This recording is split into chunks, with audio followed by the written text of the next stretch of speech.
July 1వ తేదీ నుంచి 3 రోజుల పాటు సిపిఐ రాష్ట్ర సమితి సమావేశాలు నిర్వహిస్తున్నామని సిపిఐ రాష్ట్ర కంట్రోల్ కమిషన్ సభ్యులు ఏజీ స్టాలిన్ అన్నారు. ఈ మేరకు గాజువాక ఎస్బిటి హోటల్లో మీడియా సమావేశం ఏర్పాటు చేశారు. ఈ సందర్భంగా స్టాలిన్ మాట్లాడుతూ రాష్ట్రంలో కొత్త ప్రభుత్వం ఏర్పాటు విషయాన్ని లేవనెత్తుతూ గత ప్రభుత్వాల ప్రతికూల పోకడలను విడనాడాలని ప్రస్తుత ప్రభుత్వానికి సూచించారు. మతోన్మాద పార్టీ బీజేపీతో అంటకాగడాన్ని స్టాలిన్ ఈ సందర్భంగా ఆక్షేపించారు. గత ప్రభుత్వం చేసిన తప్పులను ఎత్తి చూపారు. గత ప్రభుత్వం చేసిన తప్పులను ఈ ప్రభుత్వం చేయకుండా ప్రజల ఆంక్షలను నెరవేర్చాలని హితవు పలికారు. ఉత్తరాంధ్రకు ప్రత్యేక ప్యాకేజీ, రాష్ట్రానికి ప్రత్యేక హోదా, రైల్వే జోన్ ఏర్పాటు, విశాఖ స్టీల్ ప్లాంట్ దేశంలోనే ప్రతిష్టాత్మక సంస్థగా పేర్కొంటూ దాని పరిరక్షణకు రాజకీయాలకు అతీతంగా కార్యాచరణ రూపొందించాలని ప్రభుత్వానికి సూచించారు.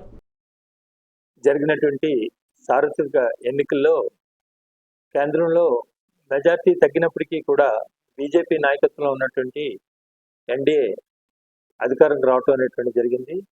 మన రాష్ట్రానికి వచ్చేటప్పటికి ఎవరైతే అధికారంలో ఉన్నారో వైసీపీ ప్రభుత్వం జగన్మోహన్ రెడ్డి నాయకత్వంలో అది పూర్తిగా ఏంటంటే ఓడిపోయి ఆ స్థానంలో తెలుగుదేశం, జనసేన, బీజేపీ కలిసినటువంటి కూటమి అధికారంకి వచ్చినటువంటి విషయం మనందరికీ కూడా తెలుసు. ముఖ్యంగా కమ్యూనిస్టులుగా మేము మొదటి నుంచి కూడా 2019 నుంచి జగన్మోహన్ రెడ్డి గారి యొక్క విధానాలను వ్యతిరేకించాం. రెండోది 22 మంది పార్లమెంట్ సభ్యుల్ని, ముఖ్యంగా లోక్సభ సభ్యుల్ని ఆంధ్ర రాష్ట్ర ప్రజలు గెలిపించి వైసీపీ తరఫున పంపించినట్లయితే ఆయన ప్రత్యేక హోదా రాష్ట్రాన్ని సాధిస్తానని చెప్పి కేవలం 2019 నుంచి 2024 వరకు కూడా కేంద్రంలో ఉన్నటువంటి బీజేపీ ప్రభుత్వానికి అడుగులకి మడుగులొచ్చేటువంటి విధానాన్నే జగన్మోహన్ రెడ్డి కొనసాగించిన విషయం మనందరికీ కూడా తెలుసు. కనుక రైతుల యొక్క ప్రజా వ్యతిరేకమైనటువంటి బిల్లు విషయంలో కానీ మిగిలినటువంటి విషయాల్లో కానీ అన్నింటిలో కూడా ఆయన బీజేపీని సపోర్ట్ చేస్తూనే వచ్చాడు. అట్లాగే రాష్ట్రంలో కూడా ఏంటంటే ఆయన తీసుకున్నటువంటి విధానాలు కొన్ని విచ్ఛిన్నకరమైనటువంటి విధానాలు తప్ప, నిర్మాణాలని కూల్చివేయటం చేయటం ఇదన్నీ కూడా ఇట్లాంటివే తప్ప ప్రజా సమస్యల మీద సరైనటువంటి దృష్టిని కేంద్రీకరించలేదు.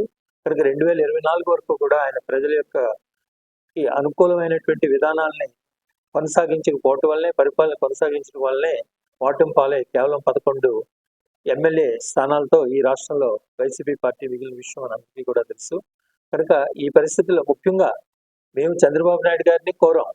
2014 నుంచి మీరు 2019 వరకు బీజేపీతో కలిసి ఉన్నారు, ఎన్డీఏలో ఉన్నారు. తర్వాత బీజేపీ విధానాలు బాగోలేదని చెప్పి బయటకు వచ్చారు. మరలా తిరిగి ఈ రాష్ట్రంలో బీజేపీకి ఏ రకమైనటువంటి అవకాశాన్ని కూడా ప్రజలు ఇవ్వట్లేదు.